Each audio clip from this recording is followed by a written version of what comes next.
Madame, Monsieur, bonjour et merci infiniment à vous de nous retrouver sur Equinox Télévision pour ce nouveau numéro de votre émission 10-12, le Zénith de ce mercredi 24 avril 2019. On évoque ce matin le cas de ces deux enfants, de ces deux garçons détenus depuis le 16 avril dernier à la prison centrale de Kondengui. Le plaignant, celui qui les a conduits, leur réclame 200 000 francs CFA que ces deux gamins auraient volé chez lui. Les deux gamins qui sont passés aux aveux mais qui n'ont pas pu donc éviter la case de la prison centrale de Kondengui. Le monsieur en question s'appelle monsieur Noumou Martin. Il serait médecin au quartier de Sigarage où ses enfants étaient domestiques chez lui.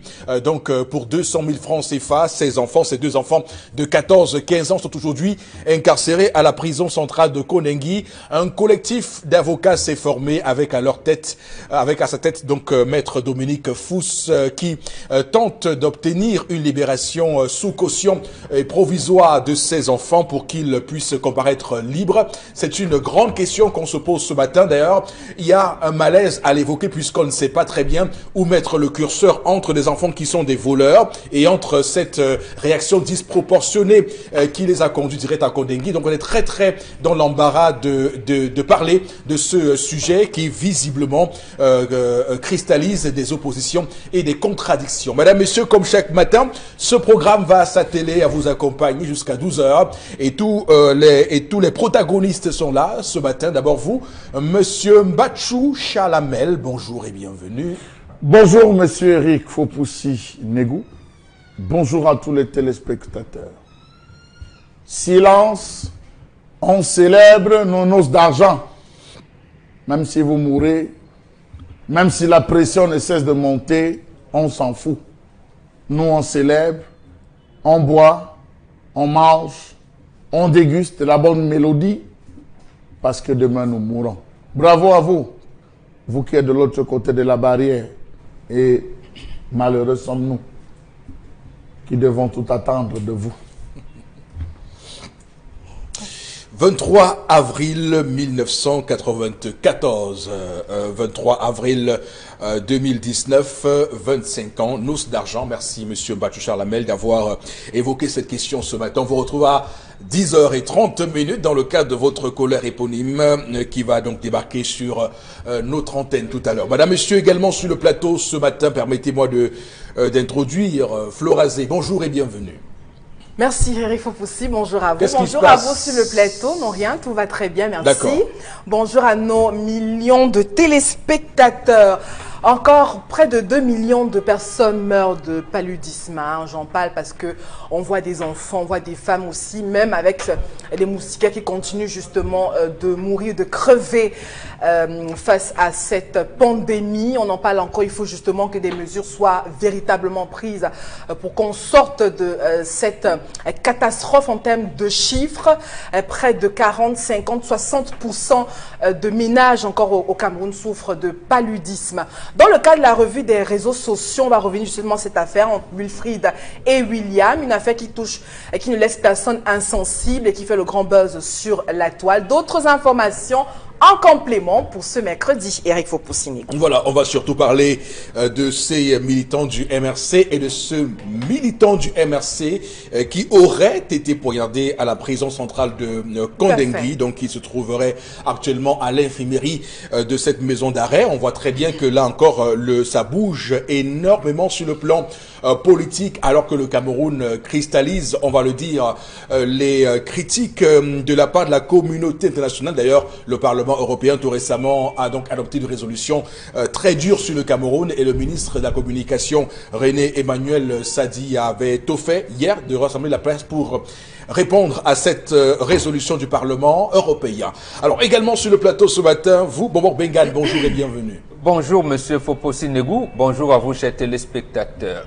Je m'inscris aussi en droite ligne de l'introduction de Florazé ce matin, mais pour dire ceci, qu'on attrape plus le paludisme à l'hôpital.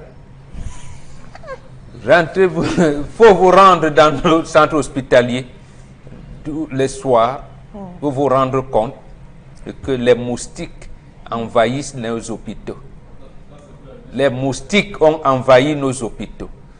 les gardes malades qui vont pour accompagner leurs patients.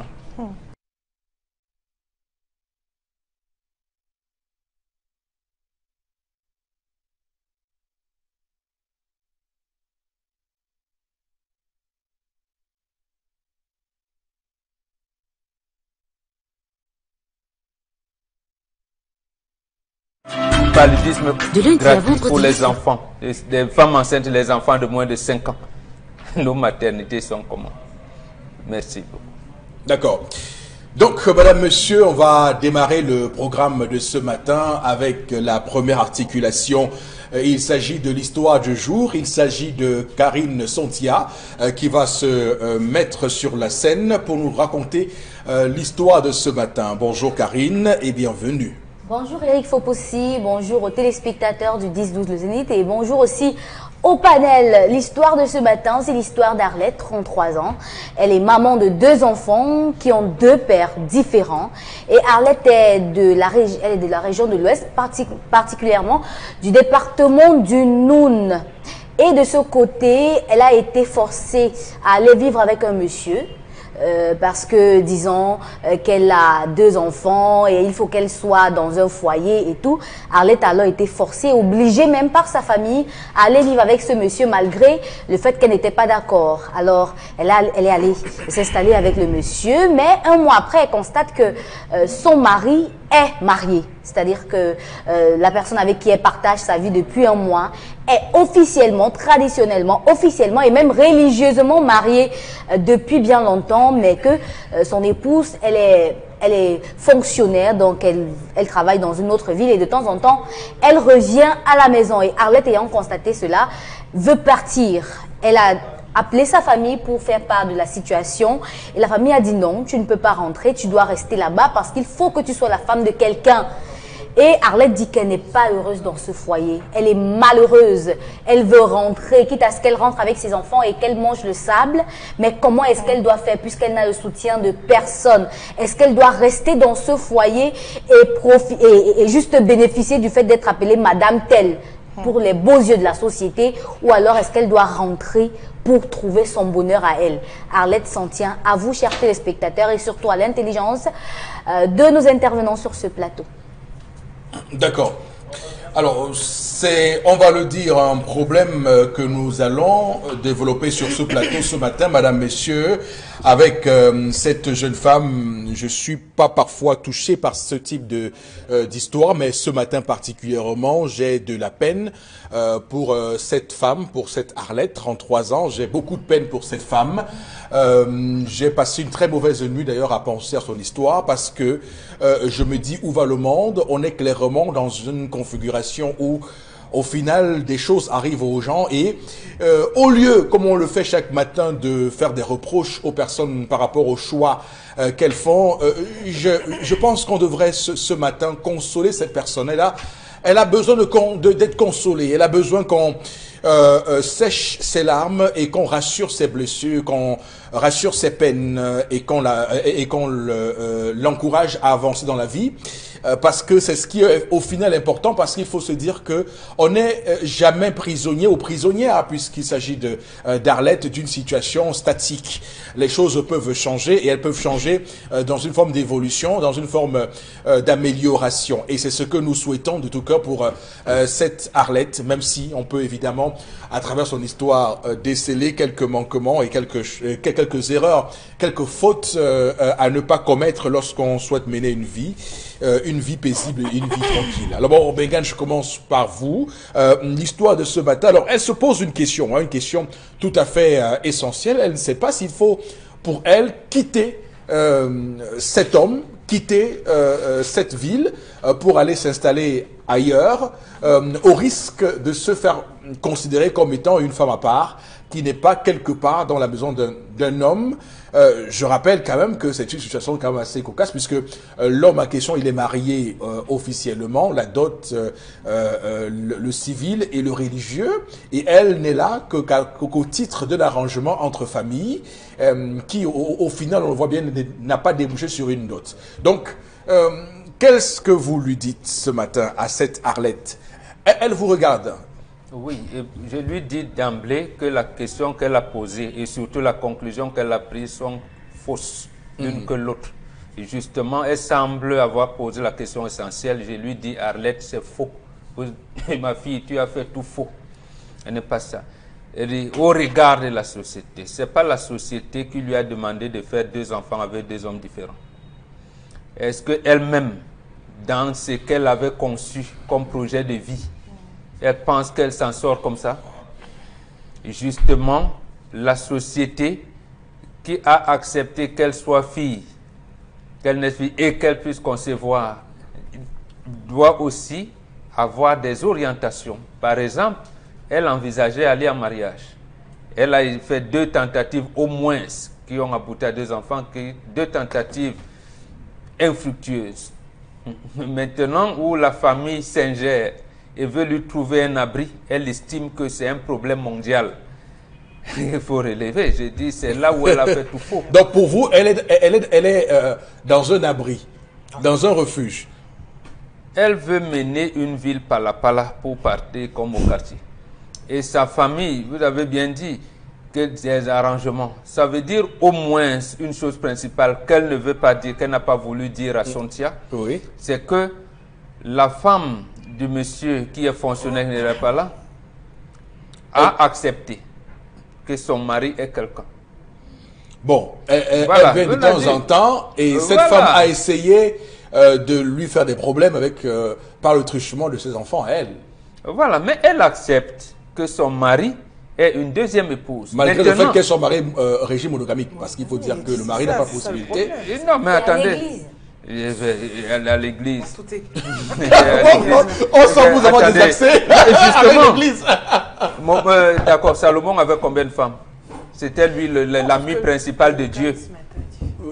L'ami principal de Dieu, Salomon. C'est l'Ancien Testament. Ah, d'accord. Et Jésus a dit qu'il n'est pas venu abolir les lois. Donc laissez-nous tranquille, là, il a été réformé. J'ai dit, l'arrangement, cette famille, elle vit comment? Elle dit, il y a des non-dits qu'elle n'a pas voulu. Et elle veut poser le problème justement. Non, elle vit dans la maison du monsieur. Non, je veux dire, elle rend public le problème sous les orientations que les femmes dites émancipées aujourd'hui aiment entendre. Or, c'est faux. C'est-à-dire? Est-ce qu'elle a dit comment la famille l'aide à encadrer ses 2 enfants qu'elle a fait avec 2 hommes différents? Elle ne dit rien du tout.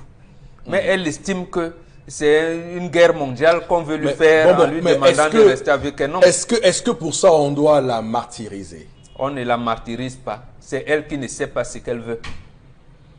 La famille se rend compte que vous n'avez pas réussi à faire le choix. Et vous amenez la honte à la famille en disant vous allez faire un 3e enfant avec un 3e homme, un 4e enfant avec un 4e homme. Et c'est ce que vous appelez l'émancipation de la femme. Nous disons non. Nous disons non. C'est la honte dans la famille. Et à ce moment-là, l'arrangement voudrait donc que cette famille-là, on lui trouve un homme où elle peut se faire la vie. Mais il suffit elle-même qu'elle dise non, je n'y vais pas, peut-être, voilà les problèmes que je rencontre au sein de ce foyer. La dite famille peut subvenir à ce problème-là. Alors, donc, je vais vous poser un problème. D'ailleurs, je sens que vous allez tout de suite me rabrouer. Je le sens tout de suite. Est-ce que la notion d'amour, vous l'intégrez? Parce qu'elle dit ne pas être heureuse dans ce foyer, avec ce monsieur. Elle ne l'aime pas. Mais attendez, qu'est-ce qu'on appelle, quand on dit quoi? Vous qui prenez la Bible, l'amour n'est point envieux, l'amour ne s'enfle point d'orgueil. L'amour, c'est les intérêts des autres. L'amour, c'est pas vous-même. Elle est tellement nombriliste qu'elle n'aime même pas ses enfants. Bon, elle a aimé 2 hommes. Elle est où? Elle en est où avec les 2? C'est-à-dire que le terme que vous mettez dans amour, justement, ne coïncide pas avec votre conception. L'amour, c'est la société qui a mis ses règles. Elle appartient dans une zone donnée, qui a des orientations dans la famille. Elle n'a pas choisi de naître dans cette famille. Quand vous êtes né quelque part, obéis à ton père et à ta mère, et voilà, il y a des conditionnalités. D'accord. Maintenant, quand qu'elle sache donc qu'elle est en train de choisir d'aller à la dérive, à la déroute et à la déviance, ce que vous appelez amour ici, ça se cultive. Ça se cultive. Et l'autre terme que vous aimez utiliser, c'est mariage arrangé. Ça veut dire quoi cette affaire? C'est des conneries, ces choses-là. Nous, notre génération, nos épouses étaient choisies par nos mamans et nos sœurs aînées. Quelquefois, on ne connaissait même pas la femme. On vous dit, bon, à l'époque, je n'étais pas encore bon. On dit, bon, puisque ma maman ne m'appelait pas par mon nom, on n'appelle pas le nom de mon grand-père, m'appelle grand-père. Voilà, et j'ai trouvé une femme là, c'est elle que tu dois épouser. J'ai dit, puisque c'est maman. D'accord. Donc déjà, le sentiment d'amour commence à naître. Ça veut dire qu'en fait, elle me prépare à avoir une femme et elle a choisi une femme quelque part, je ne la connais pas, je l'aime déjà. Voilà comment nous, on posait le problème. Mais ici, ce que vous appelez amour, en fait, c'est, j'allais dire, c'est pas de l'amour, c'est un sentiment passager. Qu'est-ce que vous dites? J'entends l'expression du genre, mon cœur a flashé. J'ai flashé. Mais le flash, c'est pour un instant. Quand vous flashez, eh ben, l'instant d'après, le flash n'existe plus.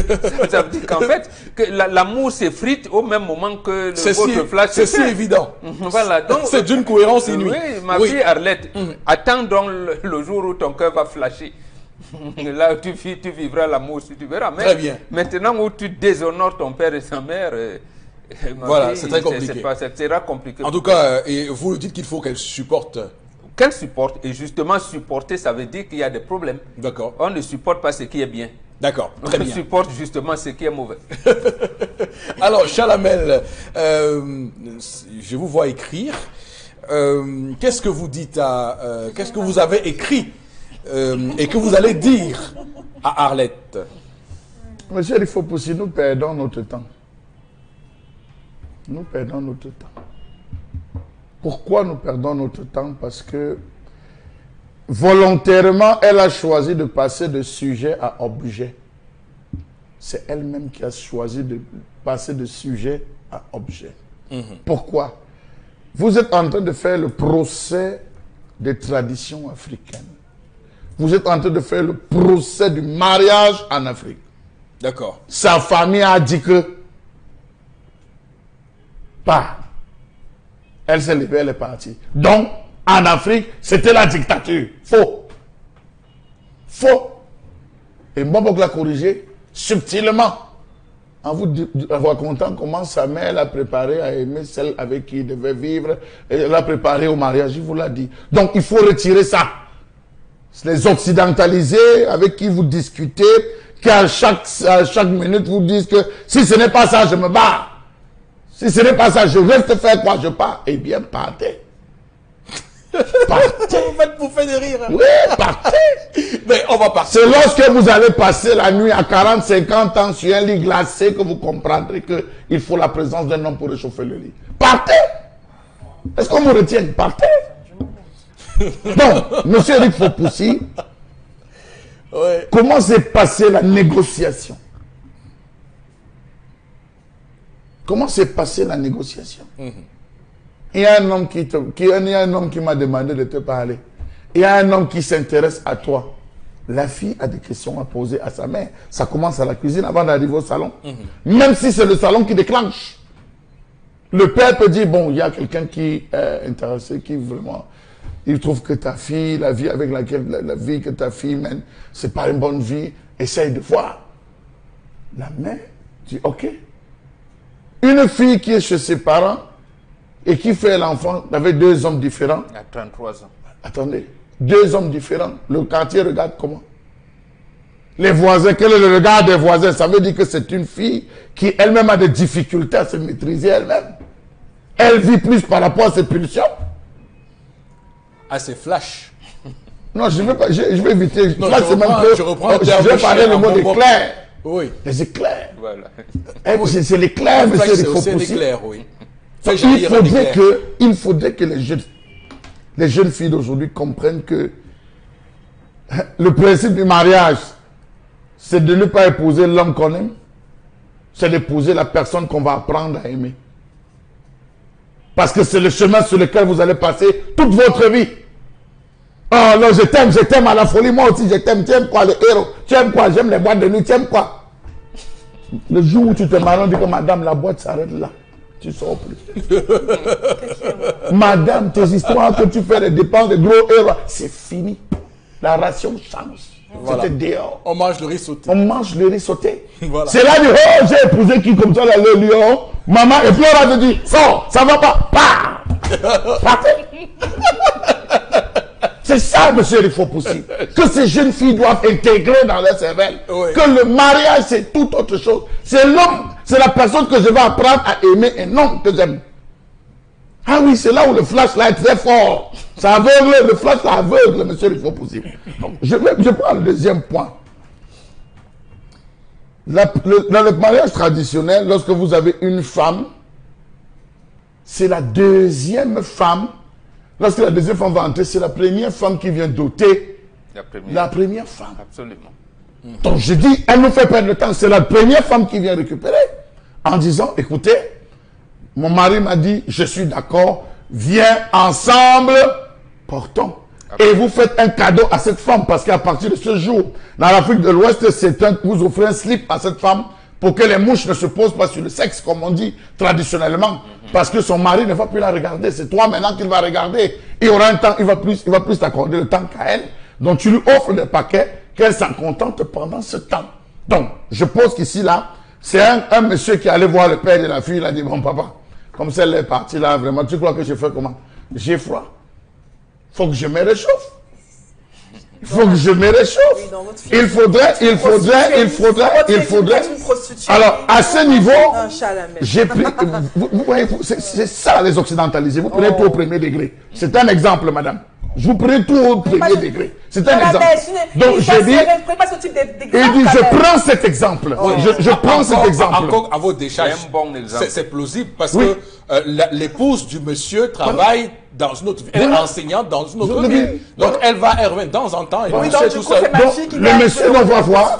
Il va voir en disant, vraiment, votre fille, la vie, vraiment, moi, j'ai besoin d'une femme qui va m'épauler, qui va. C'est là où je peux être d'accord qu'on trucide le père qui a laissé faire un tel acte. Je peux être d'accord qu'on trucide. La fille, lorsqu'elle rentre, elle découvre qu'il est marié. C'est des questions qu'on pose avant.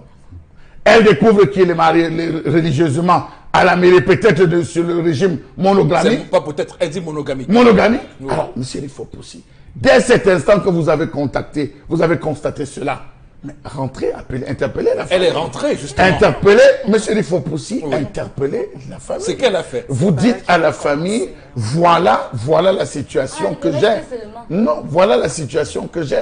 Et n'oubliez pas, dans cette partie, non, mais est-ce qu'elle ne ressemble pas à un colis encombrant dont on a voulu se débarrasser?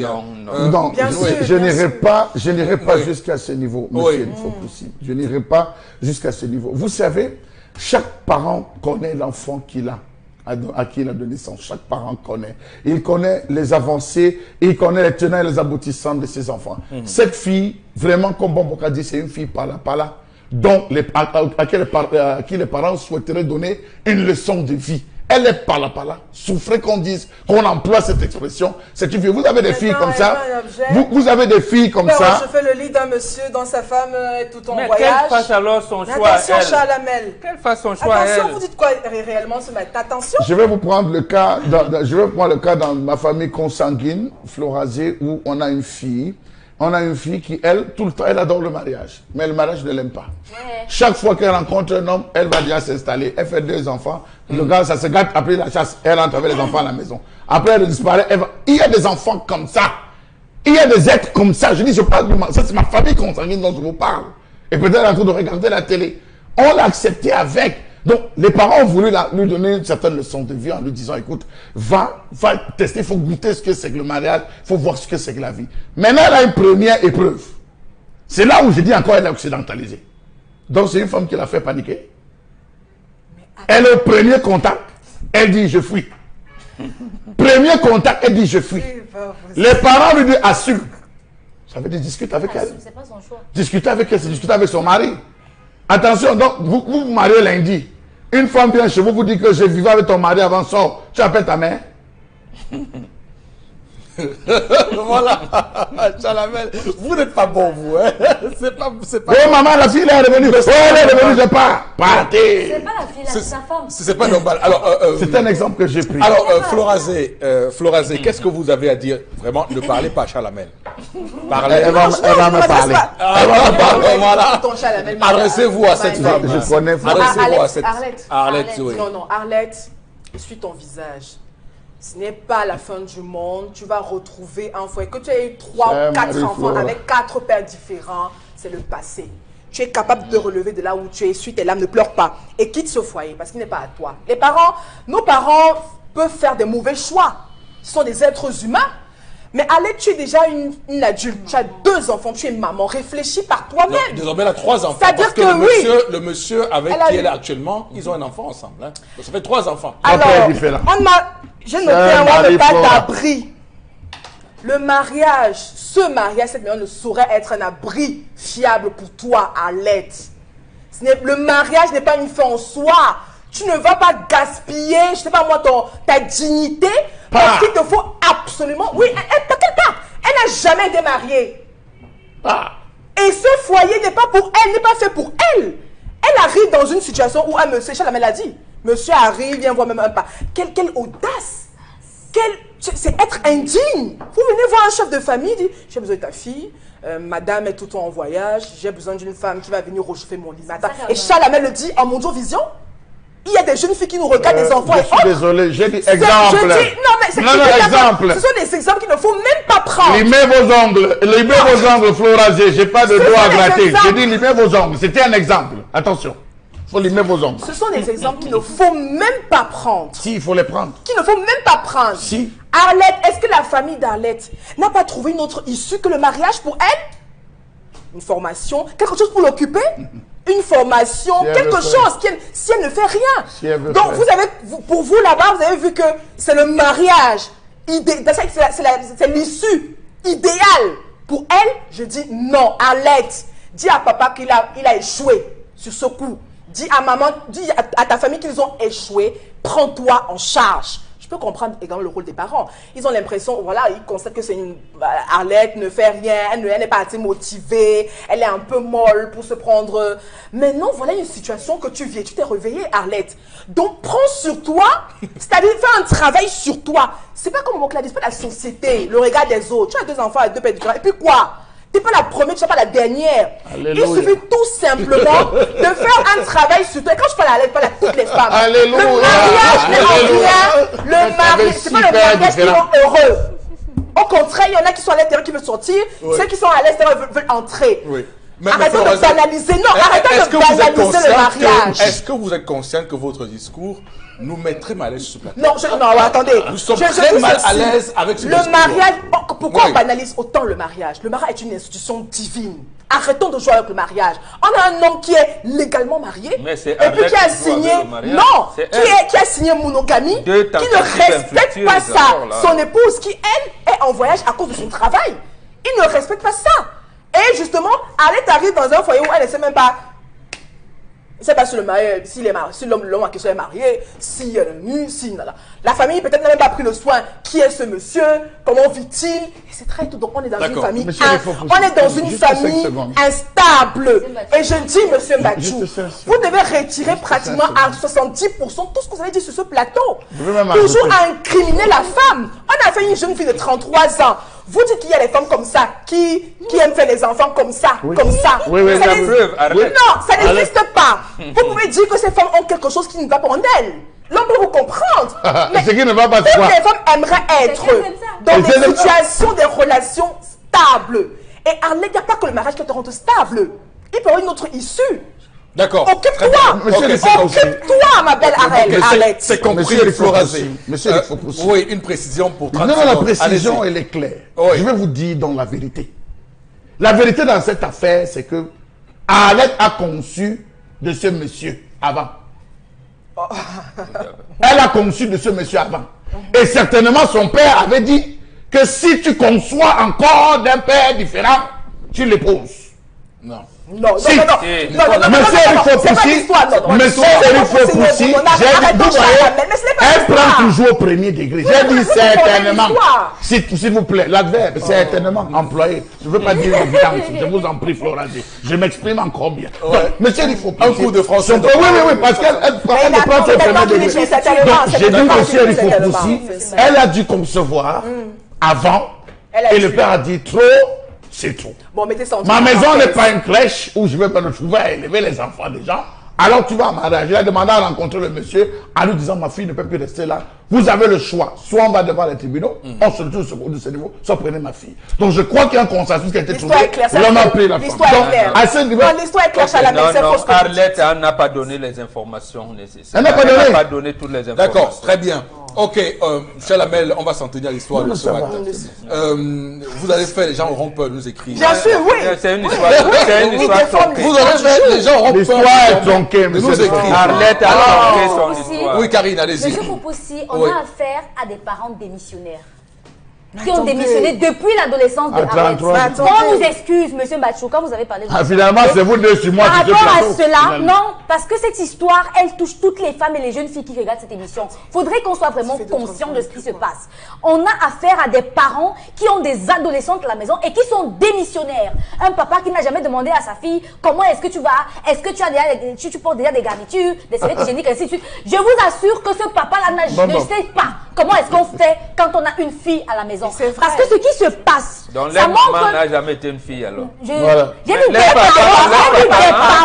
des parents, c'est-à-dire que la mère et le père sont des démissionnaires. C'est pas le rôle du père. Sinon, c'est pas le rôle du père, il faut le retirer. Monsieur Bachou, je n'ai pas terminé. Par rapport à ce qui se passe, on a bien affaire à une famille où le père, quand il dicte, la mère n'a plus rien à dire. C'est vrai. Ce qui fait, c'est difficile de trouver un consensus pour orienter les enfants. Et c'est dans cette cacophonie que Arlette s'est trouvée à ramener à la maison deux enfants de deux pères différents. Parce qu'on n'a jamais pris le temps de dire à Arlette que non, une femme, quand elle fait un enfant à la maison, ça réduit ci, ça fait ça, mais elle peut se relever de telle manière. C'est ça qu'on doit donner à Arlette comme éducation, comme information après le premier enfant. Si elle revient avec le deuxième enfant, s'il vous plaît, on ne va jamais, je ne connais pas un parent qui, même s'il dit que je te réunirai tes enfants. C'est vrai. Je dis bien que même s'il dit que je te réunis tes enfants, ça veut dire que ces parents sont à la fois démissionnés en tant que parents, démissionnés en tant que des grands-parents. Vous donnez votre fille comme un sac à main à un monsieur qui n'en a même pas besoin. Il n'en a même pas besoin. Il est marié légitimement. Parce que comme Chalamel c'est un monsieur qui est pris. Chauffer son lit. Ce que cet homme a besoin, c'est d'une maîtresse, pas d'une femme à épouser. S'il vous plaît, pas d'une femme. Parce que s'il arrive que, même s'il a 3 enfants avec ce monsieur, 4 enfants avec ce monsieur, elle sera toujours malheureuse, peu importe ce qu'elle a, parce que elle est allée là-bas sans son consentement. Elle l'a dit dans l'histoire, elle n'a pas été d'accord, mais la famille l'a obligée. À quel moment est-ce qu'on tient compte de ce que la personne veut? Peut-être qu'elle n'était même plus intéressée par un quelconque mariage, c'est bien sûr. Peut-être qu'elle avait envie de vivre une vie d'autonomie où elle se consacrerait automatiquement et ultimement à ses enfants. Le plus important pour une femme qui a fait des enfants sans être mariée, c'est ses enfants. Et rien d'autre, pas le mariage. Monsieur Eric Fopoussi, c'est ça la grande motivation, Karine. Karine s'est agitée là. Elle s'est agitée. Une femme qui a accouché, une fille qui a accouché, n'est plus naïve. La majeure partie des filles que vous rencontrez, donc on va faire un enfant. Quand tu la dragues, même tu dis que je veux un autre enfant, elle dit monsieur. Elles sont naïves. S'il vous plaît, excusez-moi. Excusez-moi, Karine Tontia. Excusez-moi, Karine Tontia. Elle vous dit, tu me mets là-bas. Je ne peux plus tomber dans cette situation 2 fois. Ou tu viens voir mes parents, ou tu t'en vas. Oui, on supporte. Elle est tombée naïve. Elle est tombée. Et Florazé, laissez. Elle est tombée elle est tombée enceinte une 2e fois. On me pardonne encore ça. Jusqu'à ce niveau, elle va la 3e fois. Parce qu'elle est chez un homme. C'est parce qu'elle est chez lui qu'elle est enceinte. D'accord. C'est parce qu'elle est chez lui qu'elle est enceinte. Avant de tomber enceinte, elle s'est rendue compte que l'homme était marié. Après être tombée enceinte, s'il vous plaît. Le père a dit quoi? Support, c'est ce que vous avez dit. Elle est tombée enceinte après s'être rendu compte qu'il était marié légitimement, religieusement, civilement. Monsieur, Ou bien c'est après d'être tombé. Hein? Ce que vous énumérez sont des hypothèses, c'est pas les J'ai énuméré mes hypothèses, vous avez sorti vos ongles sur moi tout à l'heure sur le plateau. Ce sont des hypothèses. Je souffrais que je sorte encore les hypothèses. Oui. Donc, monsieur Eric Fopoussi, elle est tombée enceinte. À quel moment? Avant ou après? Donc, on arrête de croire qu'elle est naïve. Elle n'est pas naïve. Florazé, on va lire quelques messages de nos téléspectateurs à présent. Allez-y. Oui, autre réaction. Quelle réaction ce matin? Non, non, non et non. Madame Arlette ne doit pas rester dans ce foyer. Si sa famille ne veut plus d'elle, qu'on lui dise. Et non, aller rester chez un vieillard déjà marié. Elle doit aller avec ses enfants, même au village. Ce qui est sûr, elle peut se réfugier là-bas. Alors. Oui, mais ses parents, comme ses enfants, c'est la fin du monde. Aujourd'hui, on ne doit plus imposer un homme à une fille si elle n'est pas heureuse dans ce foyer qu'elle quitte. D'autant plus que cet homme est déjà marié. Bien sûr. D'accord. Autre réaction, Alette doit se poser des questions et savoir de quel régime appartient ce monsieur. Oui, elle le sait déjà. Il est monogame, le monsieur. Voilà, il a signé monogamie. Elle n'a pas dit. Oui. Alors, on peut avoir 2 enfants, c'est pas la mort, voilà. On peut avoir 2 enfants, c'est pas la mort. Et la polygamie, c'est la mort. Mais le monsieur... Non, je ne dis pas non. Non, le monsieur... Elle aurait accepté si le monsieur avait signé polygamie. Si vous permettez à 1 seconde, j'ai vu ma fille Sontia, c'est l'armée. Allez donc sur l'hypothèse que tous les hommes sont méchants. Oui. Que font les femmes? Contre cette méchanceté. Contre la méchanceté des hommes. Elle supporte. Voilà. Elle a donc supporté 2 gosses avec 2 hommes différents. Et aussi méchants. Oui. Apparemment. Oui. Mais plus la démission de leurs parents. Mais ça veut dire que Arlette, je veux dire, c'est Dieu qui la protège alors là. À ce moment. Et à ce moment qu'elle ne dise plus, ça veut dire que du haut de ses 33 ans, 2 échecs. Voilà. C'est toujours les parents qui n'arrivent pas. Toujours. C'est toujours des parents qui n'arrivent pas. Ouvrir. À 33 ans, une femme peut être nommée ministre quelque part. D'accord. Elle est nommée ministre. Et à 33 ans, on vous nomme ministre, vous avez dit, mais mes parents n'ont pas. Ils vont m'apprendre à signer. Ils ne sont pas forcément mariés. Non, je dis, ça veut dire peuvent vaquer à ses occupations normalement. Je crois qu'on a un peu biaisé le débat. Rabayad en France également. Parce qu'il y a des messages. C'est Arlette qui a biaisé le débat. Elle a posé le problème à l'envers. Et c'est pour cette raison. Elle a posé son problème. Elle a mal posé. Mais justement, nous sommes là. Nous savons qu'elle a mal posé. Elle aurait pu nous dire pourquoi le premier homme là, c'est son robe. Non, c'est le passé, c'est plus important. Mais ça aussi, c'est le passé. Elle aurait pu dire, on ne peut donc pas attribuer le tort à sa famille. Elle aurait même sans nous avoir dit. Et puis, elle nous aurait dit. Sa famille supporte depuis ses 33 ans. D'accord, très bien. Oui, c'est aussi important de soulever cela. Comment la famille a avec les enfants? On va terminer, je vous en prie, sur ce plateau. Allez-y, Florazé, pour 2 derniers messages. On va lire 2 messages. Je pense que cette femme ne sait pas ce qu'elle veut dans la vie. C'est une réaction ce matin. Oui. Autre, qu'est-ce que tu... Moi, je pense que les parents d'Arlette, il y a tellement de messages, doivent assumer le fait qu'ils n'ont pas préparé leur fille à la vie future en la scolarisant. Donc, si elle avait été à l'école, elle aurait eu un travail et pouvait se prendre en charge toute seule. C'est Dani qui réagit ce matin. Autre réaction, cette femme ne sait pas ce qu'elle veut, elle a de la chance que ce monsieur l'accepte avec 2 enfants et qui ne sont pas de son sang. Pour moi, elle n'a pas de raison de se plaindre. Elle doit plutôt aimer et chérir cet homme à bon. Et surtout, si elle est là, c'est parce que cet homme l'aime. Ouh là là. Oh, oui. C'est le Seigneur qui est tombé. C'est Valérie Tagneux qui réagit. Merci Valérie. D'accord, merci beaucoup, Florazé. Je vous ai vu lire ce message comme si c'était... Non, merci. À travers les SMS, que par rapport aux propos de Charles Hamel, qui lui était en train de supposer certaines choses, les testons sont tombés parce que la dame n'est pas mariée avec le monsieur. Le monsieur, lui, il est déjà marié. Elle arrive dans une situation où le monsieur est monogame. Elle est dans un concubinage. Oui, non, elle ne peut pas être dans un concubinage. Voyez vos réactions. Non, elle ne peut pas dans un concubinage. Elle est dans un concubinage. Arlette termine en disant quel est le regard de la société. Pourquoi n'a-t-elle pas posé le problème du regard de la société quand elle faisait deux enfants avec des pères différents? Non, à ce moment-là, la société n'a pas le regard. Son passé. Elle a accepté d'aller même chez cet homme. C'est là-bas qu'elle constate que le monsieur est déjà marié et qu'il est monogame. J'ai dit oui. Quel est le regard de la société quand vous avez deux enfants, vous vivez chez vos parents, vous ne travaillez pas? Oui, vous ne regardez pas là. Comment vous ne voyez pas là? Le regard, pas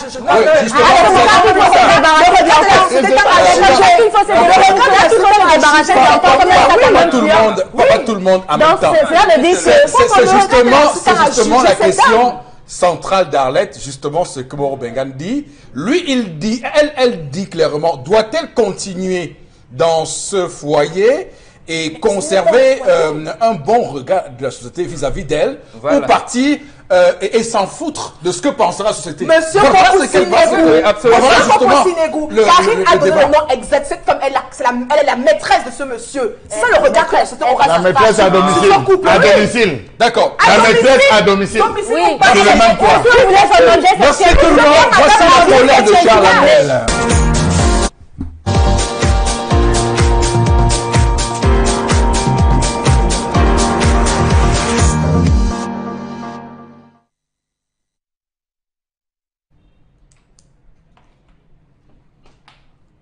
Je m'interroge ce jour sur la question de la déforestation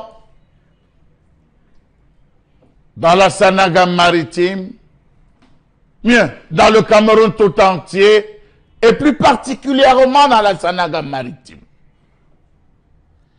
Qu'ont fait les populations de certaines régions de ce pays pour mériter autant de déboires?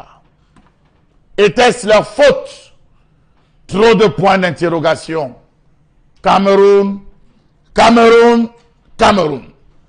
Du centre Onkam, en passant par le littoral, les populations voient chaque jour leurs richesses sortir sans qu'ils ne profitent du moindre copec. Comment comprendre le fait que cette activité non contrôlée impacte négativement sur l'environnement, les populations riveraines et la recette budgétaire de l'État sans pour autant faire couler salive et encre? Comment comprendre que dans ce trafic douteux autour de leur verre, les multinationales ont tout fait d'imprimer leur marque avec la bénédiction de certaines élites, cas de la Sanaga maritime? Coupe frauduleuse, abattage des espèces protégées ou fraude fiscale, utilisation frauduleuse des titres d'exploitation, mainmise ou encore destruction des plantations villageoises, sous-traitance, marquage inapproprié, défaut de permis d'exploitation ou encore non-respect de la loi sur la quantité de bois à transformer localement. Comment comprendre ce pillage sauvage perpétué depuis l'indépendance par de grands groupes européens se déroulant dans des régions qui, contrairement aux exemples canadiens et norvégiens par exemple, ne connaissent aucun avantage économique, social ou infrastructurel résultant de cette activité? À quoi ressemble Yokaduma dans l'Ambumba Ngoko à l'est du Cameroun? Un Toumou de la vallée d'une Thème dans le sud, la commune d'arrondissement de Massok, Son-Loulou, oui, c'est dans la Sanaga maritime, Massok, Son-Loulou. La commune est l'objet d'une exploitation sauvage des essences recherchées, ce qui aboutit à la raréfaction des arbres, comme le Moabi, appelé Ngap, ainsi que certaines plantes à l'image de Ikok en langue locale. On souffre dans ces différentes régions, et ça, nous sommes dans la Sanaga maritime. La majeure partie des chefs des villages locaux ont des difficultés à pouvoir ouvrir la bouche parce que c'est des blancs, parce que c'est les élites qui ont donné leur onction pour le pillage de leurs forêts. Est-ce que vous savez que dans une zone comme la Sanaga maritime, que vont dire les Babimbi, la zone Babimbi 2, Nlokakak et Ndokmbok, cette zone, elle souffre de voir tous les jours les camions sortir avec le bois sans qu'aucun axe routier ne soit aménagé. Rappelons-nous que les populations de Massok, son loulou, ont manifesté pacifiquement contre les exploitants forestiers. Oui, parce qu'il y en a plein. On a plutôt envoyé la gendarmerie. On a fouetté copieusement. On leur a dit, chut, vous n'avez rien à dire. Même pleurer, taisez-vous. Allez faire un tour dans les autres villages avoisinants. Vous allez vous rendre compte que la situation des populations, c'est véritablement lamentable. Absence de centre de santé, absence d'école, école primaire, absence de personnel enseignant, absence de lycée, absence de lumière. On est dans la Sanaga maritime avec son loulou. Qu'est-ce qui explique donc le fait que la plupart de ceux chargés de mettre en application les textes de loi relatifs à la faune et à la forêt sont eux-mêmes impliqués dans l'exploitation et au trafic de ces ressources? Qu'est-ce qui explique la non-application stricte de la loi du 20 janvier 1994 portant régime des forêts, de la faune et de la pêche? Voilà que les populations de la Sanaga maritime marchent toutes en mettant les mains sur la tête, se demandant si ce pays est gouverné. Savez-vous qu'entre 2002 et 2012, soi-disant, l'exploitation illégale du bois dans la Sanaga maritime a plus que persisté. On a taillé, on a coupé. Le maire, M. Karl Diop, a voulu se lever un matin. On lui a dit, taisez-vous. Savez-vous, oui, que Massok, son loulou, zone particulière dans la Sanaga maritime, est fatiguée de décrire les multiples tripatouages forestiers des entreprises occidentales complices de ces pontes du régime. Que dire de Pouma? Que dire de Sarbayeme? Que dire de Sombengue? Que dire de Ngambé? Toutes ces zones qui sont sur le tronçon se sont retrouvées elles aussi à pleurer. Savez-vous donc que la région du centre, tout le département de la Haute-Sanaga est un cas patent? On va parler du village Ndjassi, situé à 68 km de Nanga et Boko, qui ne vivent qu'au rythme de l'exploitation illégale et sauvage de nos forêts. S'il vous plaît, stop. Stop au pillage du bois dans la Sanaga maritime. Les populations n'ont que leurs mains sur la joue pour pleurer. Voilà, merci Charlamel pour cette colère qui nous permet donc de mettre le doigt sur l'exploitation illégale de nos forêts au Cameroun, mais davantage aussi.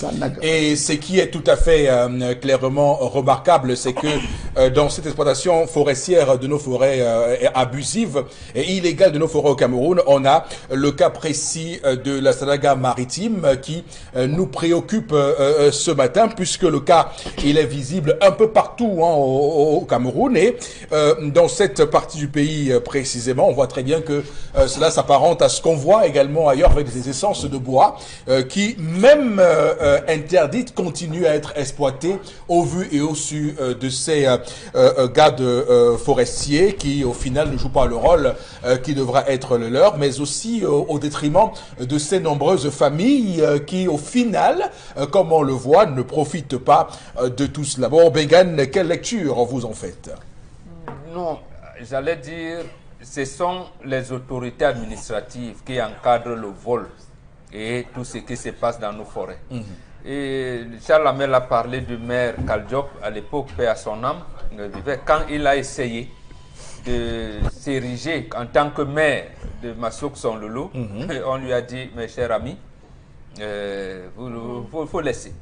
Or, précisément, ça a commencé, il a dit, par les indépendances. Il y a deux sociétés qui s'étaient partagées au Cameroun. La SFID, la Société financière industrielle de la Doumé, qui était à l'est, et Bois du Cameroun, qui avait la Sanaga maritime. Et il y avait comme une petite réserve dans la zone de Ndoumbok, comme il a dit, et Loka. Donc, c'est la zone où il y a une forêt autour de Sonloul. On appelle là-bas pour Ntchep-Ndiap. Donc, en fait, pour Ntchep-Ndiap, c'est la même forêt qui arrive vers Edea. Quand vous entendez parler de Songdong, quand vous êtes sur la route d'Edea, après Edea, vous êtes dans le carrefour Makondo, c'est la même route. D'accord. Et pourquoi? Il y a d'abord un problème, j'allais dire stratégique. c'est un problème, c'est une zone où la Sanaga a des chutes.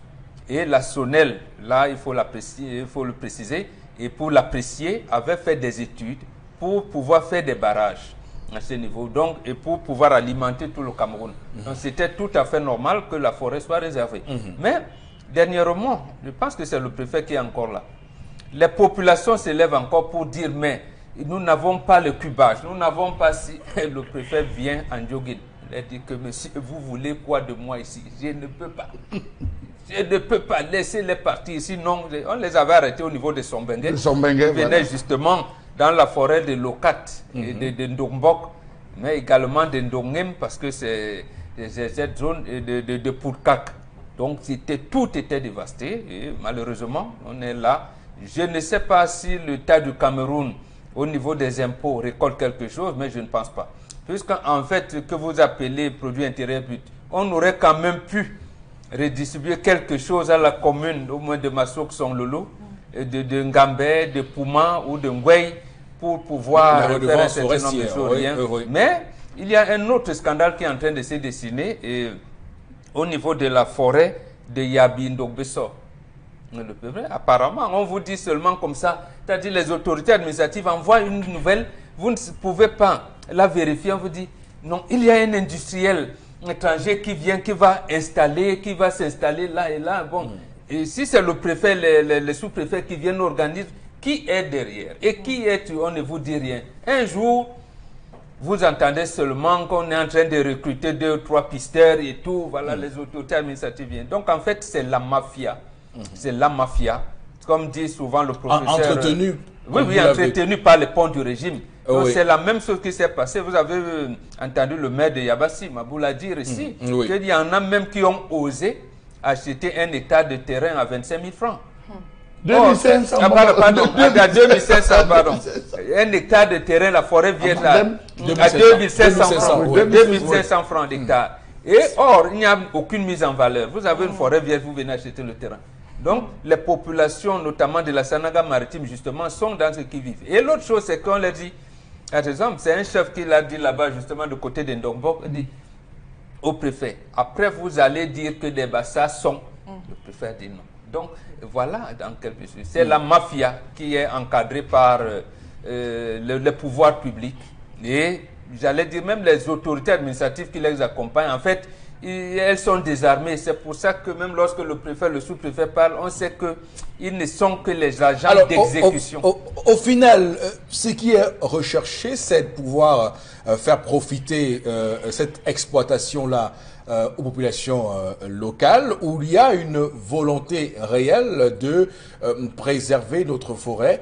Et même au final, puisqu'on en parle sur ce plateau, voir dans quel type d'essence sont coupées dans ces forêts. Non, la conclusion, c'est que les populations ne profitent rien de cette forêt. C'est ce à quoi on tend. Les populations ne profitent, je dis bien rien, de ces forêts, puisque même le maire, qui apparemment peut avoir un nombre de cubages pour le reversement comment vous appelez ça, des redevances forestières, on lui interdit de le faire. Et comme c'est le maire RDPC, il reste tranquille. D'accord. Il reste tranquille. C'est là, je vais dire, le premier magistrat, le magistrat municipal qui doit veiller sur les populations. Il laisse même les intérêts de la population partir, lui échapper entre les mains. Ça veut dire qu'en fait, ces barons ou alors ces patrons au niveau du parti, ils s'engouffrent. D'accord. On va vous dire, Karine, on va vous demander de vous aussi réagir. Allez-y. Ok, par rapport à ce problème de déforestation à son lot, on parle quand même du respect d'un processus de coupage de bois et autres. À une époque, on parlait de reboisement, c'est-à-dire qu'un arbre coupé, un autre arbre planté. Ça a été abandonné. Et ça a été abandonné. Voilà. Et aussi, on a parlé aussi de l'interdiction de destruction de certaines espèces protégées. Monsieur Mbachou a, une fois sur ce plateau, cité ces espèces-là. Mais ce qui retient encore mon attention, c'est le fait que ces populations vivent dans un enclavement vraiment ahurissant. Ça, c'est un mot que j'emprunte à Mbombour ce matin. C'est grave parce que dans les images que M. Mbachou nous a montrées ce matin, on a envie de se révolter en fait. On a envie de se lever et de dire mais dans quelle situation est-ce qu'on vit? Si c'est comme ça à Songloulou, est-ce que c'est différent à l'Est? Est-ce que c'est différent à Ebolova? Est-ce que ce sera différent dans l'Ouest du Cameroun? Parce qu'il y a des forêts partout au Cameroun. Et ça c'est inquiétant parce que vous avez du bois que non seulement vous ne transformez pas, qui est coupé en billes et voyage en billes. Donc, vous finissez par être un producteur d'un produit que vous ne connaissez même pas la finition. D'accord, très bien. Même la suie de bois, vous ne pouvez pas transformer. D'accord, on va s'arrêter là pour cette première partie de l'émission, madame, messieurs, 10-12 le Zénith. On va dire qu'on est un tout petit peu essoufflé, hein, parce que ça a été vraiment très houleux sur ce plateau. On va attendre un peu une petite pause, on va faire une petite pause, voilà, et revenir pour la deuxième partie du Zénith. Madame, monsieur, deuxième partie du 10-12, le Zénith. On a encore de la voix pendant la deuxième, pendant la pause. Voilà, nous sommes de retour avec ce débat. Là, on va donc pour cette deuxième partie, madame, monsieur, entamer avec quelques messages qu'on va lire. Avec vous, Flora Zey. Alors, je pleure, j'ai les larmes aux yeux, nous dit notre cher ami. Voilà le Sud aussi qui se dégrade. On vit vraiment dans des situations très compliquées. Je prie vraiment que la décision de l'Union européenne aboutisse à quelque chose. Enfin, je ne sais pas le lien qu'il y a avec la revue la colère de Charles Hamel. Autre réaction aussi, je demande à... autre réaction, la dame ne sait pas ce qu'elle veut dans la vie. Voilà. Autre réaction ce matin, il y en a tellement par rapport à l'histoire du jour. Est-ce qu'on on ne peut pas en vouloir à Arlette de ne pas avoir suffisamment, à Karine d'avoir suffisamment d'informations sur ce problème, mais comme on le dit, il manque assez de détails aussi très pointus sur la résolution de ce problème par rapport à l'histoire du jour. C'est Evan Cédric qui réagit ce matin. Autre réaction, la déforestation au Cameroun est très grave. Voilà l'ancienne ESFID qui a pillé toute la région de l'Est sans aucune construction. Et puis tout est permis aux expatriés. C'est Joël Tamo qui réagit à l'OPOM. Alors, Chalamel, est-ce que c'est vraiment les expatriés? On doit s'apprendre à ces gens? Monsieur Rifopoussi, je veux dire à toutes les populations qui nous regardent dans le Cameroun que arrêtez de dire que c'est les Blancs. Ce n'est pas eux. C'est nous. L'État. C'est l'État. Ce sont ceux qui sont assis à Yaoundé, qui ont mal défini les politiques. Sinon, qui ont défini les politiques pour se servir et non servir. Le principe est simple. Ce n'est pas les Blancs qui arrivent coupés. Au Gabon, ici à côté, vous ne pouvez pas sortir avec une bille de bois. Lorsque vous taillez, vous devez transformer localement avant de sortir. Ça, c'est le principe du Gabon. Mais chez nous, lorsqu'on abat, on porte, on charge. On s'en va. Ce n'est pas à vous. Dans le cahier de charge, si vous dites de payer 5%, ils payent les 5%. Les gars payent les 5% et ils s'exploitent comme ils veulent. Ce n'est pas prévu qu'ils doivent faire les routes. Ce n'est pas prévu qu'ils doivent faire ci, ils doivent faire ça. Ce n'est pas prévu. Ils ne font que ce qu'ils ont à faire. Et même si c'était prévu, il y a des brigades de contrôle, il y a des brigades de suivi. Mais comme tout au Cameroun se finit par le téléphone, allô, qui a osé? On appelle le commandant de brigade. Rappelez-vous de ce fils, de cette grosse ponte du Cameroun, Mbombour, qui avait déployé des camions de gendarmes pour aller fouetter tout un village. Tout un village. Parce que les populations se sont levées pour empêcher que les gars ne sortent avec le bois. Parce qu'ils n'avaient pas de route, ils n'avaient pas d'école. Même l'eau, le dernier forage s'était asséché.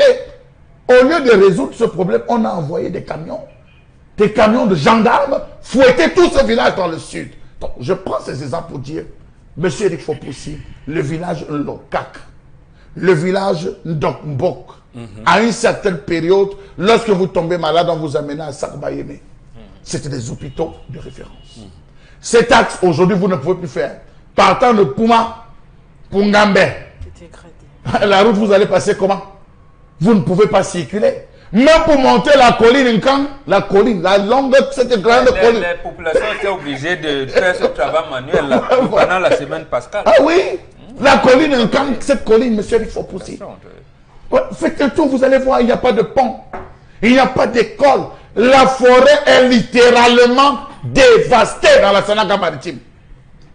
Vous savez, ces populations ont envie de se lever, mais ils ont employé ce que Mbombouk a dit. Quand on va se lever, on va dire les Bassa ont encore Les bassins ont encore, mais sur le tas, monsieur les faux poussiers, ça taille, ça coupe, on enlève, ça sort. Lorsqu'un camion bloque, on a fait appel à l'engin qui va venir tirer, il tire. On ne fait rien pour aménager les axes routiers. Dieu seul sait comment ce véhicule va. Alors dites-moi, le ECOC, l'essence de l'ECOC, l'écorce est utilisée. Le NDAP, son écorce est utilisée pour soigner certaines maladies, monsieur, il faut possible. On appelle le YAP. On a taillé tout cela. Les populations vont se soigner avec quoi? Le Cameroun a des sculpteurs. Lorsqu'on emporte tous les bois, les sculpteurs vont utiliser quel type de bois pour faire des représentations artistiques? Les bois de chauffe, les populations n'ont que les yeux pour pleurer. Les alentours de la Sanaga sont dévastés. On a besoin de la forêt. On a besoin de l'oxygène, monsieur Rifopoussi. Mais vous allez vous rendre compte que les résolutions de COP21 ne sont plus à COP21 que pour ceux qui sont... Ça ne sert à rien d'y aller. Ok. Oui, Karine, allez-y. Je voulais juste ajouter par rapport à la COP21 que ça ne sert à rien d'aller aux rencontres écologiques quand on ne respecte pas sa propre nature.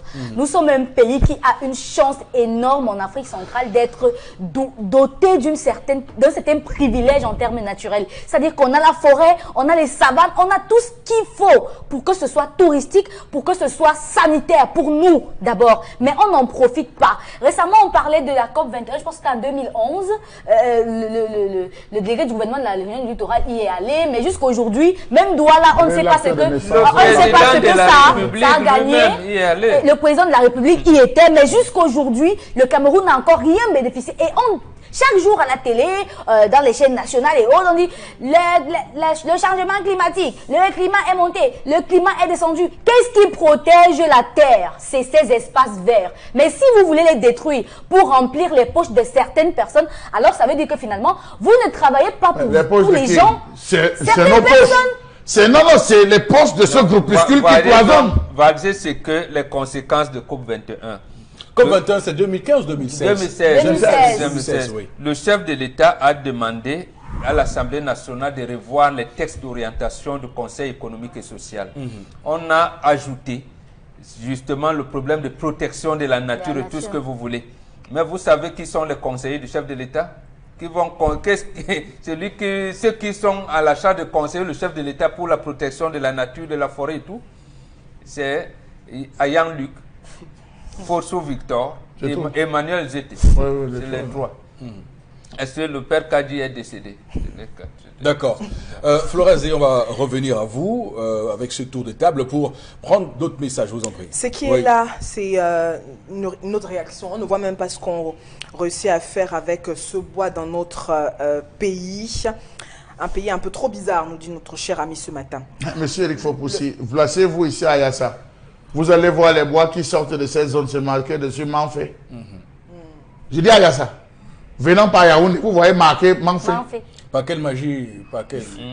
ça passe par le ciel avant de prendre la route. Je vous dis, placez-vous là à la sortie. Garé à Pouma, vous voyez ces véhicules, ces camions, ces émirements garés. Approchez-vous, je l'ai fait. Vous voyez marqué, estampillé le marqué là, Manfé. Je demande au chauffeur que, driver, je vois derrière Manfé. Est-ce qu'il y a un axe qui contourne, qui traverse? En passant où pour sortir? Il pose une question. Il m'a dit que, mon cher ami, ne pose plus ça 2 fois. Parce que tu ne connais pas. Nous-mêmes qui transportons, on est marqué. Passe ta route. J'ai dit, excusez-moi, grand frère. Donc c'est pour vous dire qu'on exploite ailleurs. On marque. Donc, vous croyez que ça doit demander pour que ça puisse traverser. D'accord, on va continuer. Loukman Amarwa Diamare réagit, dit chaque immeuble, boutique, des maisons modernes, mosquées et autres, agences de voyage, ce qui apparaît dans 3 arbres qui disparaissent aussi à chaque fois. 4 ans, aucune campagne de reboisement. Le bois de chauffage qui assiège même la ville n'est pas moins cher. En tout cas, c'est le message de Loukman Amarwa qui réagit ce matin.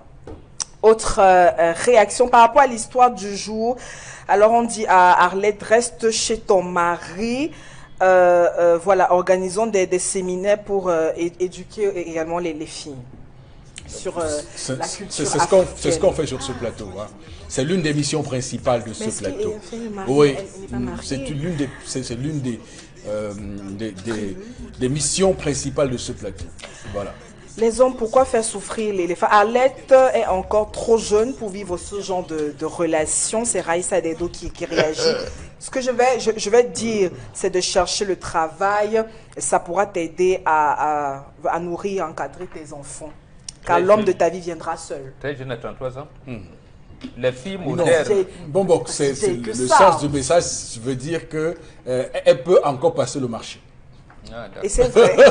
Voilà. Jusqu'à ce qu'elle meure. Voilà, que ce n'est pas encore un cas.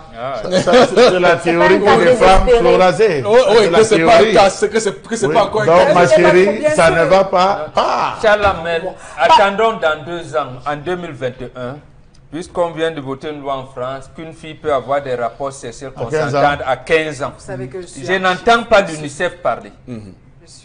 Après, on va dire, vous allez les voir venir dans les régions septentrionales. Oui, en Afrique, les filles, mariage forcé. Et là, c'est une loi qui autorise la fille à 15 ans d'avoir des rapports sexuels. Et je tiens à préciser que cette loi, justement, a été l'objet d'un vif débat, puisque ça, c'est un consensus. Il y avait des gens qui demandaient qu'on mette l'âge à 13 ans.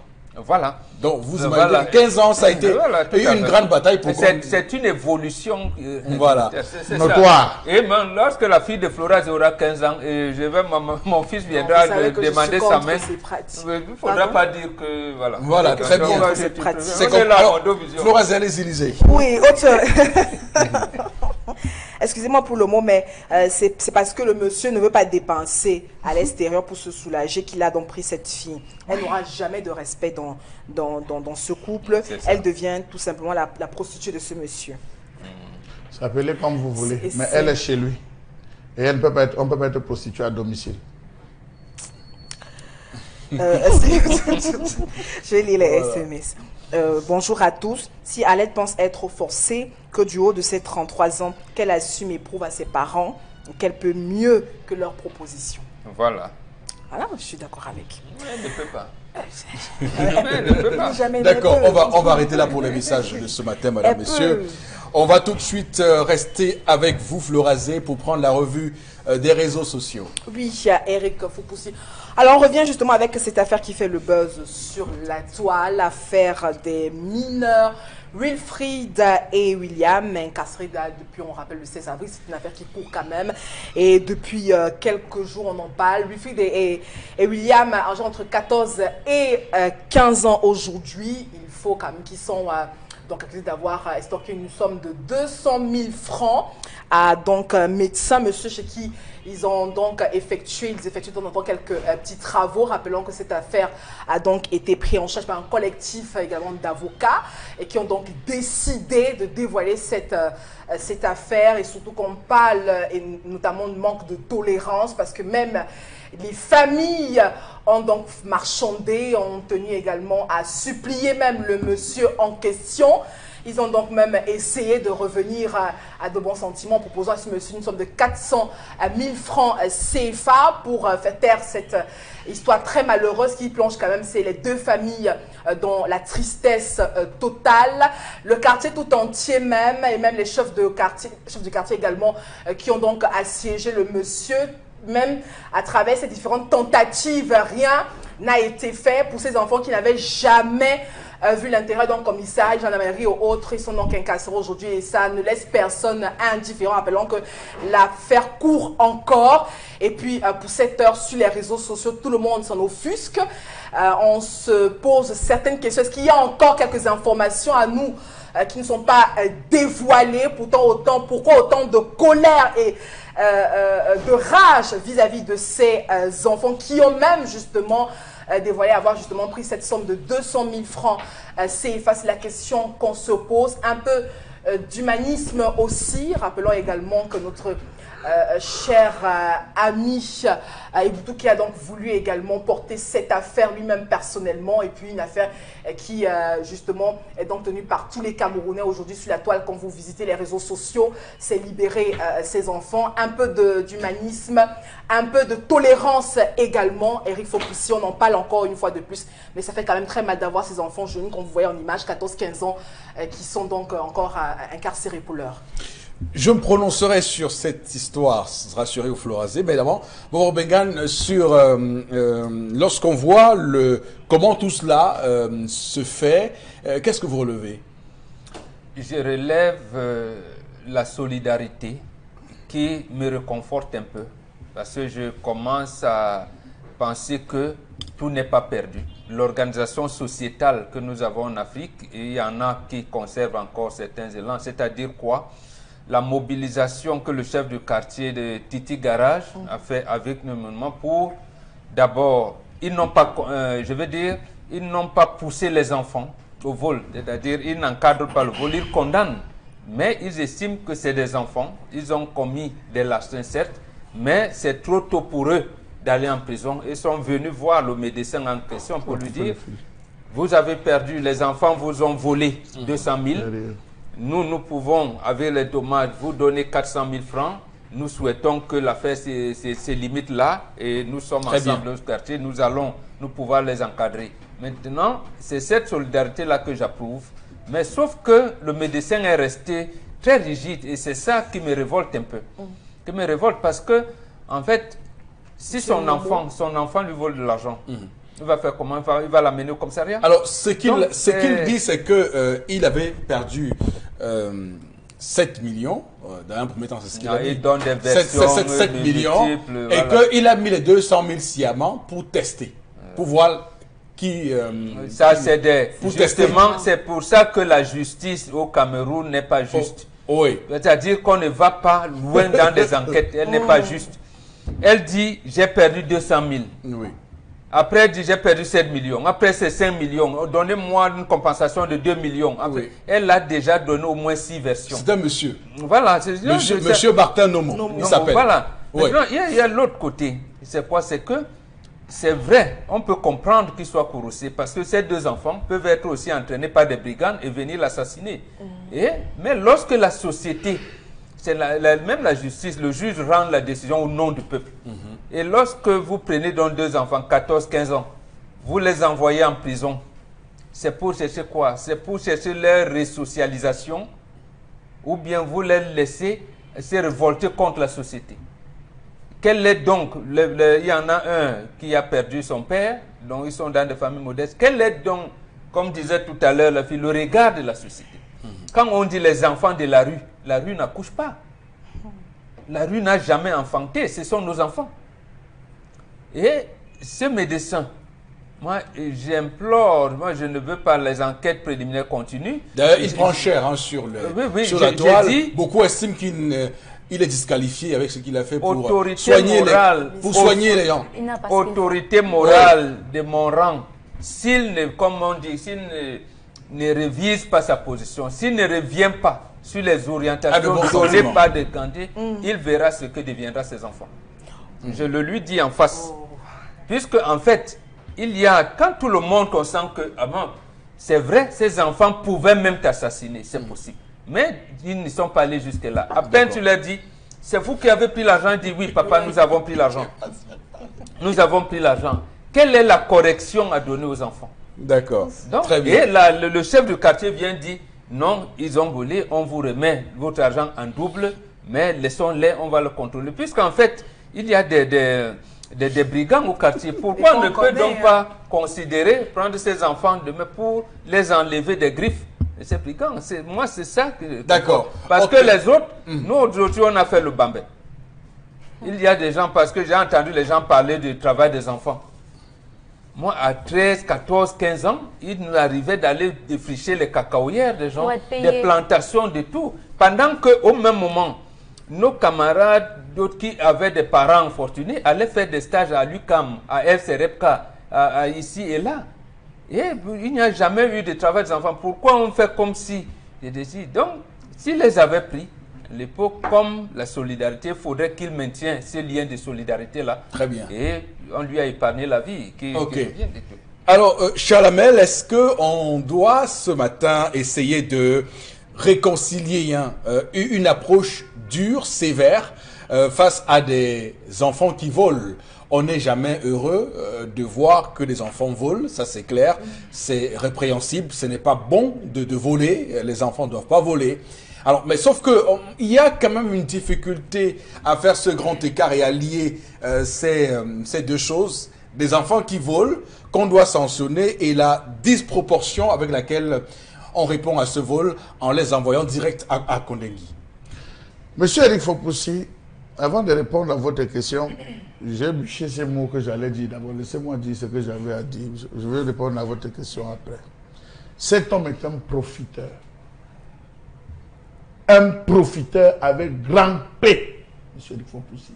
Doublé d'un occidentalisme très poussé. Sauf qu'il a commis des fautes.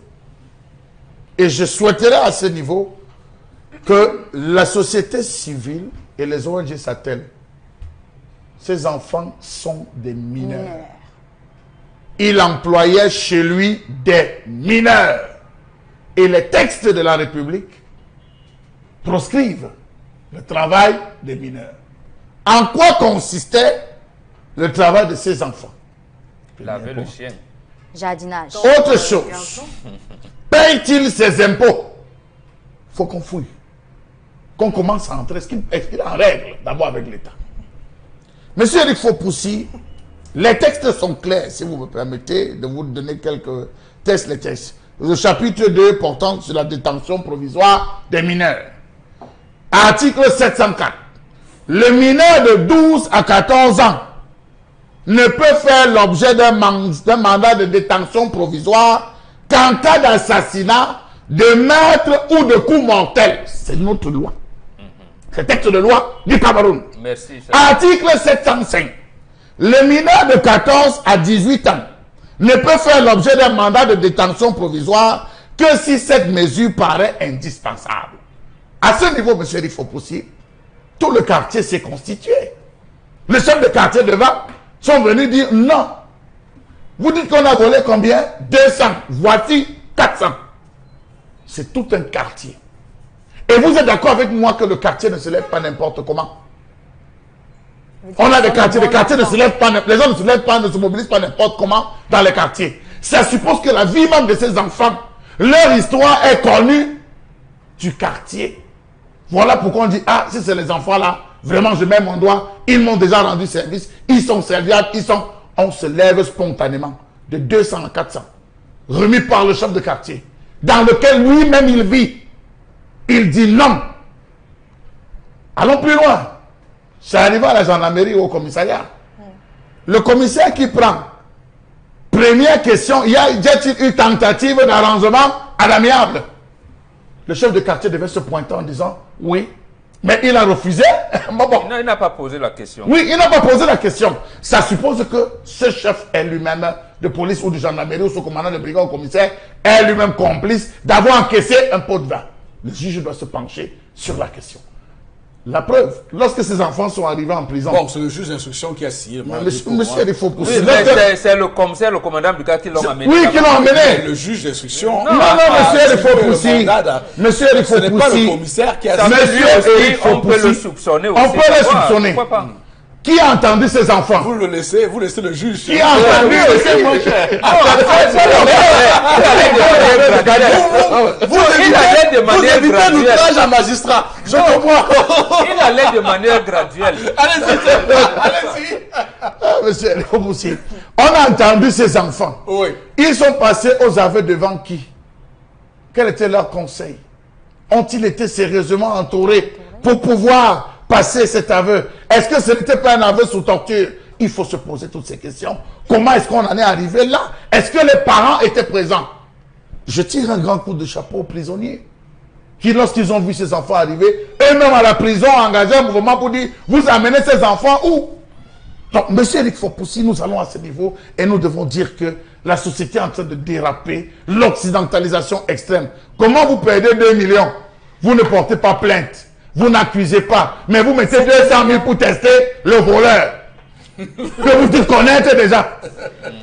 Donc le juge lui-même est coupable. Voilà. Voilà, très bien. C'est fini par le voilà, juge lui-même est coupable. très bien. Je rappelle que la majorité pénale au Cameroun est 18 ans. Et pas comme la majorité civile qui est de 21 ans. Hein. Pour qu'on comprenne pourquoi le code de procédure pénale parle de 14 à 18 ans. Alors, on va également vous passer la parole à vous, Karine Santia, sur cette question. Alors, ces deux enfants, le premier est au CM2. C'est-à-dire que William, il a 14 ans, il est au CM2. Et Kam Chueng Simo Wilfried, 15 ans, il est en seconde. C'est-à-dire que ce sont des mineurs, de véritables mineurs, qui se retrouvent en Kondengui avec de vrais bandits. C'est-à-dire que de vrais brigands. Monsieur Mbachou a soulevé un sujet ici qui semble passer inaperçu, mais qui est très important. Dans quelles conditions est-ce que ces enfants ont donné leurs aveux? Parce que là va se poser tout le jeu de leurs avocats qui ont été du collectif d'avocats qui a été constitué. Mais ce qui est encore criard, c'est le fait que un monsieur qui dit qu'il a été volé une première fois et une deuxième fois a piégé, refuse qu'on rembourse parce que ses enfants travaillaient pour lui. Ce sont ses employés. Si ton enfant en lavant le sol ramasse ton argent, tu vas forcément l'emprisonner ou c'est parce que c'est l'enfant de l'autre. Ça va lui arriver. Et les parents dont... Et la plupart de ces personnes sont des personnes qui n'ont jamais eu la possibilité d'élever l'enfant de quelqu'un. Donc ne savent même pas comment est-ce qu'on se comporte lorsqu'on a des enfants à la maison. D'accord. Alors, non, mais sincèrement, sans sérieux. Est-ce que, j'entends ce débat, mais est-ce qu'au final, Bombok, on n'est pas en train de banaliser le vol? Est-ce qu'on n'est pas en train de montrer que voler est normal dans tout ce qu'on fait là? Non, non du tout. Est-ce qu'on peut nous faire ce procès ce matin? Les enfants commettent des larcins. Regardez, faites des tours, le mois de juin. Je le dis parce qu'on voit comment les enfants sortent le couteau, les vols du quartier. Des enfants qui matraquent au quartier. Non, nous sommes à Douala. Oui. Nous prenons le cas de Douala Yaoundé. Tout à fait. Est-ce que vous pouvez vous promener dans les rues de Douala un dimanche à 9h10? Ah, quoi, par exemple, c'est impossible. Bon, vous me dites donc, il y a au moins 4 commissariats centraux à Douala. Je ne sais pas combien de brigades de gendarmerie, y compris la Légion. Ils ne savent pas qu'il y a des hors-la-loi qui peuvent te poignarder en allant sur la rue, le boulevard de l'unité de 27 août et tout ça. Pourquoi ils ne font pas? Ça veut donc dire que c'est eux, les forces de maintien de l'ordre, qui autorisent. Je repars. Qu'est-ce qui peut pousser un enfant à voler 200 000? Je veux dire, qu'est-ce qu'un enfant peut bien faire à 14 ans avec 200 000? Qu'est-ce qu'un enfant de 14 ans? Moi qui avais 14 ans, j'allais faire le bambé. Mais pour combien? Pour mais justement, 3 000? Non, justement. Oui. Mais à ce moment-là, je n'ai pas été tenté. Peut-être que moi aussi, j'aurais trouvé 50 000 que j'aurais été tenté de prendre. L'enfant, ils ont trouvé. Mais je ne sais pas. Et ils ont dit quoi, les enfants? Au moment où ils ont pris cet argent, eux, ils ont été agressés par les enfants, justement. Parce que le quartier Titi Garage, c'est là où j'ai dit donc que les forces de maintien de l'ordre, si on veut vraiment résoudre ce problème, eux sont agressés. Ça veut dire que ces enfants ne sont pas protégés. Peut-être ils voulaient apporter ça à la maison, je ne sais pas. Ou alors peut-être ces enfants ont été manipulés. Mais ces gars, non, ils ne sont pas manipulés. Ils appartiennent à des familles pauvres. Ils ont trouvé 200 000. Ils ont pris. Pour aller jouer la vie.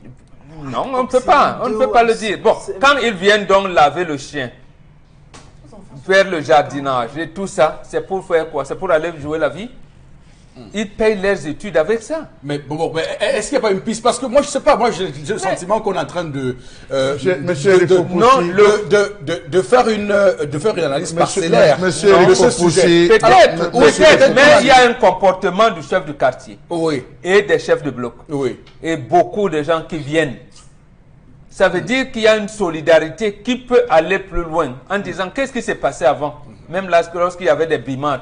Ce sont les aînés du quartier qui encadraient les plus petits. Mais on n'a pas écouté le plaignant. Mais non, moi je dis, le plaignant peut lui aussi parce que j'entends. Le plaignant a déjà sa colère démesurée nous invite à quand même creuser beaucoup plus. Mais justement, la colère démesurée, c'est précisément parce que le chef de quartier l'a compris.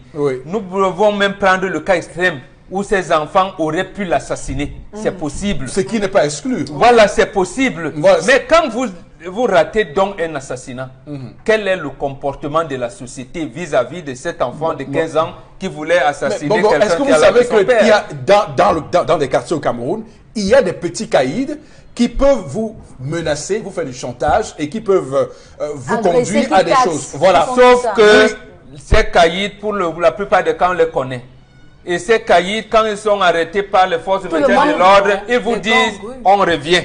Et ils reviennent. Oui. Maintenant, la société, le quartier dit, pour ces enfants, nous allons les encadrer. La punition qu'il faudra pour les infliger, nous allons le faire. Et vous dites non. Est-ce qu'on n'est pas à la limite de l'angélisme? Non, non, du tout. On dit que ces enfants risquent d'être des brigands demain. Et la société dit, chers enfants, on vous reprend. Le quartier dit, on vous reprend. Est-ce que le quartier a le contrôle justement sur ces enfants? Mais au moins, pour ces deux-là, le chef de quartier s'est porté garant. Oui. Au moins, pourquoi ne pas lui donner? C'est le même médecin. Oui. Il va aller voir le chef de quartier demain quand il va falloir monter le truc d'autodéfense au quartier ou pas. Oui. Alors, Chalamel, est-ce qu'on n'est pas en train d'avoir un commentaire parcellaire de cette affaire? Parce qu'au final, le débat est biaisé depuis. C'est-à-dire? Nous avons des questions qu'on devait se poser depuis 2006 au Cameroun. Comment vivre avec un voisin qui a pillé l'argent de l'État? Un voleur. Voilà. On ne s'est jamais posé cette question dans ce pays. Comment vivre avec l'enfant d'un voleur et d'un détourneur de fonds publics? Vous prenez le voleur d'œufs. Allons voir les voleurs de bœufs. Tous les jours à la radio, détournement 13 milliards, détournement 14 milliards, détournement. Dans nos villages, on déroule le tapis rouge aux voleurs. Ce sont eux les modèles. Oui. Oui, voilà là où devait partir le débat. Ce sont eux nos modèles. Papa, le gars là, Brice.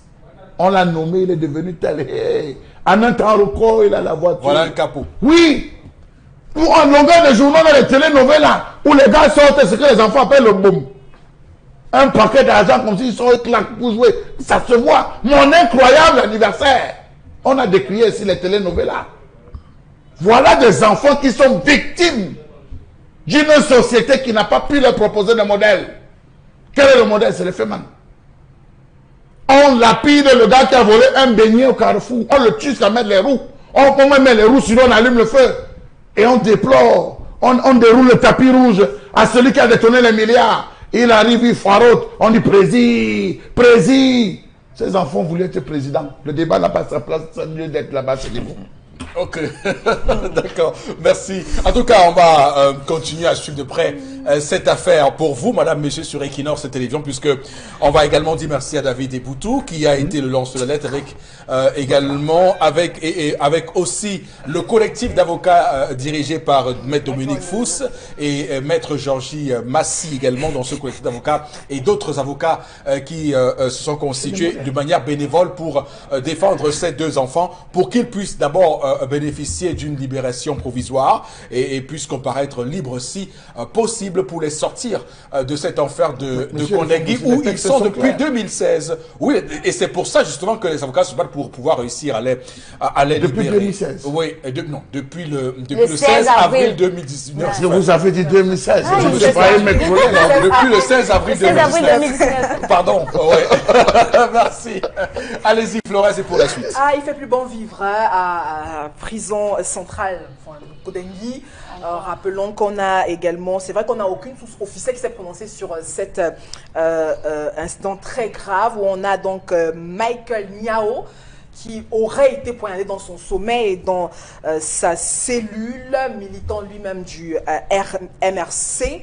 Rappelons que plusieurs militaires et sympathisants du MRC avaient été arrêtés pour avoir participé à la marche blanche organisée par le parti, on se rappelle, le 26 janvier dernier. Donc, au sein du MRC, on estime que plusieurs autres détenus sont même encore en danger de mort. L'information, en tout cas, circule sur les réseaux sociaux. On n'est pas encore véritablement sur cette information, mais il aurait été poignardé dans son sommeil. Par qui?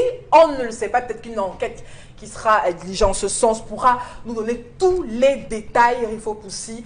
Voilà donc l'enfer que vivent certains détenus au sein de ces prisons quand on bon, pour l'instant, oui, on a encore je vais dire que pour l'instant, rien n'est confirmé. Oui, bon, ce que je vais dire, c'est que voir ces enfants, ces gamins de 14-15 ans déjà dans les mêmes situations, comme Karine le disait, on craint quand même le pire. Mais pour l'instant, on n'a aucune information officielle. Mais qui circule. Puisque l'information a été relayée dans les réseaux sociaux par des proches du parti Mouvement pour la Renaissance du Cameroun. Alors, il faut dire que dans le même temps également, hier, le porte-parole de Maurice Kamto Bounisak annonçait que 20 militants avaient été, bon là, il utilise un terme qu'on ne peut pas utiliser sur une télévision, avaient été transférés, je prends le terme transféré, au CED. Donc, et là, il y a encore actuellement on va dire une incertitude si c'est au CED ou si ils ont été remis s'ils sont repartis au GSO. On va évidemment creuser, mais toujours est-il qu'ils ont été donc, comme on le dit, ils ne sont plus à Konengi pour ce qui concerne ces 20. Alors, ce qui se passe, c'est que ça tombe mal puisque ça tombe juste au lendemain de la fameuse réponse de René Sadi, ministre de la Communication, à la résolution du Parlement européen où on décrivait un Cameroun idyllique, un Cameroun où tout est dans le respect, où il n'y a rien à reprocher au Cameroun, qu'il faut circuler. Il n'y a rien à voir. Le Cameroun, sur ce plan-là, est un très bon élève. Malheureusement, au lendemain de tout cela, il y a ce cas qui se fait voir, qu'on voit à Kondengi. Bon, Bengan. Non, en attendant que l'information soit circulée, il y a quand même 2-3 choses qu'on peut retenir de nos prisons. Oui. Que ce n'est pas différent de Mouroir. Maintenant, on sait, et je pense que l'Union européenne également a déjà produit des rapports pour dire que c'est de milieux par excellence où la drogue, beaucoup les de conditions, choses. Non, je dis où les choses qui n'auraient pas dû s'y passer se déroulent. La drogue fait comment pour entrer en prison? D'abord, les armes blanches, comme les couteaux, font quoi pour se retrouver là-bas, entre les mains des détenus ou des prévenus?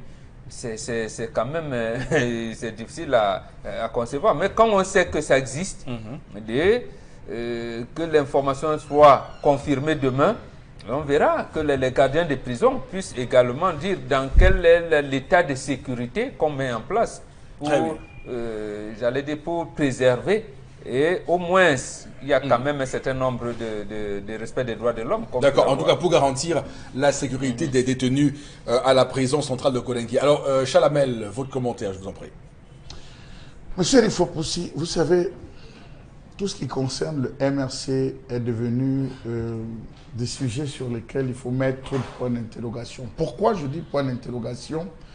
Parce qu'on a voulu, ou peut-être on est en train de faire apparaître le MRC comme étant un parti de voyous, un parti d'intolérants, un parti de ou des individus même qui sont membres de ce, militants de ce parti, sont des gens qui fonctionnent, qui sont asociales, c'est-à-dire qui sortent, des personnes asociales qui sortent du Cameroun. Donc, ce n'est pas le cas?